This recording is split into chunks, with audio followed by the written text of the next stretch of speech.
Ya,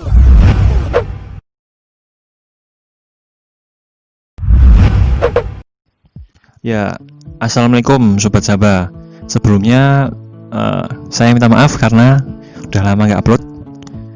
Nah, ini merupakan segmen baru karena semacam podcast, cuma nggak nyarat, nggak ada mic, nggak ada headset, pokoknya tetap gaya konten. Nah, di video podcast pertama ini kita akan sharing-sharing masalah mengenai petualangan alam bebas dengan bintang tamu kita yang pertama yang sangat spesial dan tak tergantikan, Mas Muhammad Frendis Pratama. Nah, ini mungkin dari beberapa kalian yang nonton mengenal Mas Frendis ini sebagai anak Mapala. Nah, mungkin di tengah-tengah video akan sharing, Mas Frendis ini akan sharing-sharing sedikit tentang bagaimana ketika Mas Frendis ini di ekspedisi harimau Jawa. Nah, mungkin sebelumnya Mas Frendis bisa perkenalan dulu. Terima kasih atas undangannya ya dari Sabah Muda Sabah. Oke, Muda Sabah ya. Mohon maaf ya Mas Ulin. Muda Sabah ya. Ini terima kasih undangan terhormat ini bagi saya nih ya. Untuk teman-teman semuanya jangan lupa ya, ini harus dukung channelnya Muda Sabah gini. Karena ini kreativitas anak bangsa gitu. Oke. Gimana nih Mas? Oh, perkenalan. Aduh, udah ngantuk. Perkenalan, nama saya ini M. Frendis Pratama. Saya dari Tuban.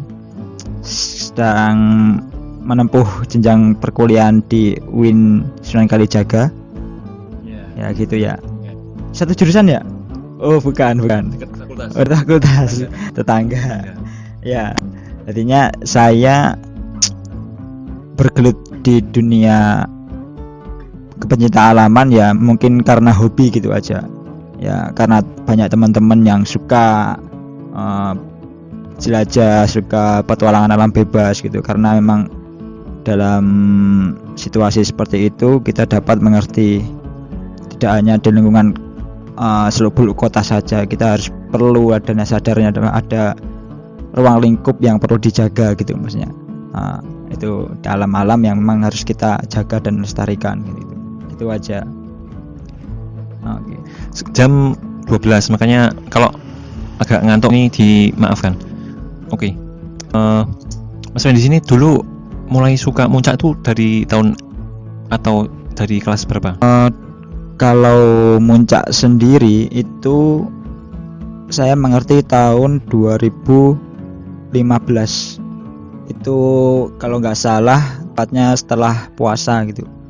Nah, saya pertama kali muncak, perdana kali naik gunung dan masuk ke alam bebas. Maksudnya itu saya sadari kesalahan besar, karena kalau kita berpetualangan atau berjelajah di alam bebas, pentingnya alat-alat safety gitu. Maksudnya dari saya sendiri tidak bawa apa-apa gitu, cuma modal nekat gitu berangkat.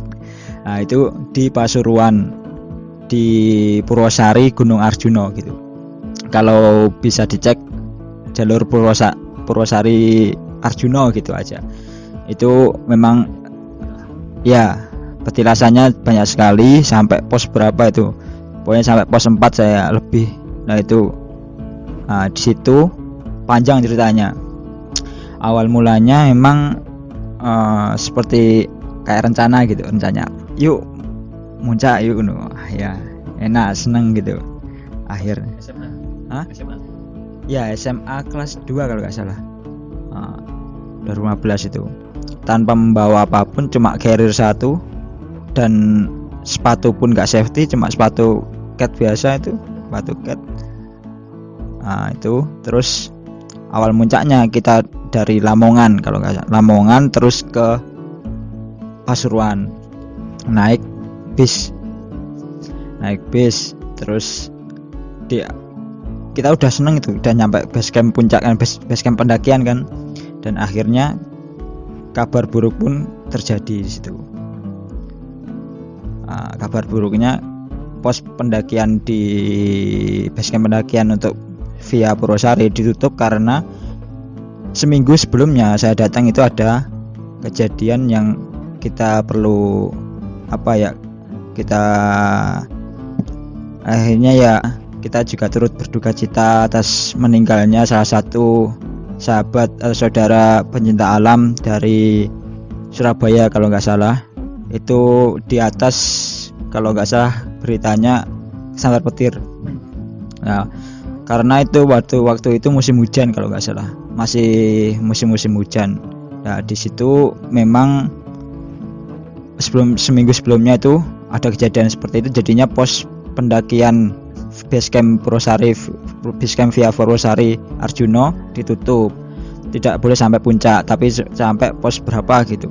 Dan saya pun ya gimana lagi, maksudnya ya kalau mau lanjut udah sampai sini, masa mau balik, ya udahlah sampai pos berapa lanjut dengan berbekalan minim sekali, nggak ada pengecekan sama sekali, cuma ngisi simaksi, perizinan KTP si leader atau pemimpinnya, udah gitu aja langsung kita naik. Dan naik pun itu udah kayak kalau perdana ya nah, kalau udah tahu sendiri. Nah itu terus sampai pos 1 itu kalau nggak salah ada gua. Nah gua di situ ada petirsannya juga. Nah di situ cuma saya sedikit lupa apa namanya pos 1, terus pos 2 pos yang Semar, pos apa itu kalau nggak salah. Nah, itu sampai kita itu nggak bawa tenda, nggak bawa apa. Berarti semalam kita itu cuma ngecamp beralas sarung sama sleeping bag 1 dan jaket udah. Dan pun jangan ditiru ya sahabat muda Sabah, jangan ditiru, pokoknya itu pengalaman yang paling buruk. Dan perlu ya saya bersyukur karena ada pengalaman itu saya bisa mengerti karena pentingnya kita kalau mau pendakian, misalnya kalau sekarang tradingnya pendakian gitu Mas ya, itu perlunya kita pertama ya logistik, jangan sampai lupa itu, hanya itu perbekalan kita, terus alat-alat yang mendukung safety, alat-alat yang perlu kita siapkan itu perlu disiapkan secara matang. Karena dalam manajemen petualangan bebas yang saya pelajari, kalau memang syarat-syaratnya itu tidak ada ya jangan sampai berani nekat-nekatan gitu, karena memang bahaya sekali. Dan itu pun sudah sering terjadi kan, maksudnya di berita mungkin teman-teman yang salah fatal ya, sampai meninggal dunia kan ya salah fatal gitu. Apa gunanya kita memberanikan diri dan akhirnya kita mencelakakan diri kita sendiri kan gitu. Nah itu salah satunya. Jadinya waktu itu malam kan, kalau malam tuh dingin banget, itu udah mau nggak mana ya. Iya musim hujan tapi nggak hujan, alhamdulillah di atas itu. Wah beruntung sekali. Dan anehnya ada satu pendaki yang lewat gitu. Saya kan di pos 4 atas pokoknya, tidur di cerukan batu gitu. Kalau ada ceruk batu besar tapi belakangnya gitu, jadinya tidur di situ. Udah lumayan tinggi tuh, dengan 2000-an mungkin kalau nggak salah. Tidur di situ, malam ada pendaki satu naik, dan itu cuma bilang misi mas, cuma gitu aja, nggak bilang sama sekali apa-apa. Terus akhirnya ya udah, dan itu kok posisi cuma satu teman saya yang denger gitu. Karena posisi sebelumnya sebelum pendakian pun dua teman saya itu merasa nggak enak, maksudnya dari perjalanan dari bawah, dari pos kalau nggak salah pos 2 yang Semar, pos 2 apa pos 3 tuh yang Semar pokoknya. Itu banyak sekali dupa, banyak sekali apa, karena memang pada tahun-tahun 2015-an itu kelihatannya masih banyak banget kayak tempat sarana pesugihan apa, mungkin lah kalau di gunung kan mungkin banyak sekali maksudnya. Oh iya, sering banget, maksudnya banyak kita ketemu lah paling enggak di situ. Terus ini gini gak apa ini. Terus waktu itu kalau nggak salah malamnya setelah pendaki itu nyapa, itu nggak tahu paginya kok di atas di atas saya sedikit, maksudnya jarak berapa meter itu ada dupa yang masih menyala gitu. Nggak tahu itu ya, mungkin siapa nggak tahu ya. Yang penting kita kalau pikirnya wah, kalau dulu kan saya juga nyantri gitu, maksudnya di pesantren gitu, artinya wah ya udahlah, gak usah dipercaya apa ya, terlalu banget dipercaya gitu. Ya udah biarin, nggak ada urusan sama kita kan nggak ganggu gitu. Akhirnya ya udah. Dan kejadian anehnya lagi, malam-malam itu saya sendiri dibangunin sama, kalau bahasa sininya, ustadz atau pihak dalam gitu. Dan saya itu mimpi gitu. Akhirnya saya dipanggil kan, bilangnya itu di mimpi kalau nggak salah ceritanya gini, pokoknya ngapain di sini, udah balik pondok aja loh. Malam udah disuruh balik AC-nya, tapi kan keadaan malam kita nggak mungkin balik kan, maksudnya posisi kita capek, udah center cuma 2, itu pun pakai HP 1, headlamp 1, anak 6, artinya cuma modal nekat. Pokoknya jangan sampai dilakuin sama teman-teman yang masih awal ingin pendakian. Kalau bisa ngajak teman-teman yang sudah profesional atau pengalaman gitu aja. Mesti Mas Uli ini pengalaman gunung pun aku daki, walaupun aku seberangi. Gitu Mas ini. Saya muridnya jenengan kok. Oh, enggak, dia berbohong ini, saya lebih muridnya.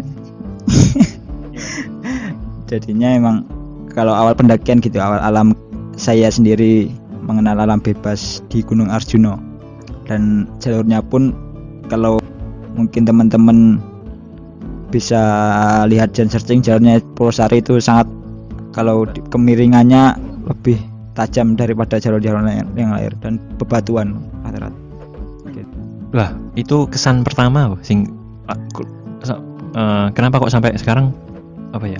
Kan biasanya kesan pertama, nah itu kesannya bagaimana? Kalau kesan pertama saya sendiri pas mendaki ya nggak terlalu apa ya, ada sih, wah ternyata gini ya, capek gitu, terus tapi akhirnya karena kita bareng-bareng orang 6, kalau nggak salah orang 6 ya, akhirnya rame, akhirnya ya seru gitu. Wah, rame ya. Terus setiap kali ketemu orang, pas turunnya itu banyak banget orang. Pas turunnya ada orang naik itu saling sapa, saling apa, ya gitu. Kok ramah-ramah orang sini itu, saling sapa gini. Ya emang saya tertarik di dunia apa ya, kepencinta alaman ya, gara-gara emang wah ternyata asik ya. Tidak keasikan itu ke apa ya, ketenangan, keasikan itu bisa kita temui di alam bebas ya, saat kita tidak sama teman-teman yang ramai gitu, saat kita di gunung apa di hutan apa itu, ternyata kita juga dapat bisa senang gitu, asik gitu ya. Mungkin ya kayak passion sendiri sih, maksudnya ya senang aja gitu, hobi gitu. Oke. Berarti mendaki awal tuh untuk mencari ketenangan sebenarnya, maksudnya ya efeknya. Kalau saya sendiri kalau mencari ketenangan ya dibilang ketenangan ya enggak juga sih gitu, maksudnya ya cuma hobi, terus rencana yang ya tadi modal nekat ya, pokoknya pengen munggah gunung lah, kalau bahasa aja munggah gunung lah, ayo no. Kan namanya juga anak remaja, anak SMA, wah kalian ya anak laki-laki juga cah lanang, pokoknya ya langsung berangkat gitu. Dan itu waktu kan pondok waktu masih libur, masih hamin seminggu masuk gitu, jadinya kita liburan lah paling enggak pengalaman nanti. Pengalaman nih. Saya sambil apa? Enggak apa-apa.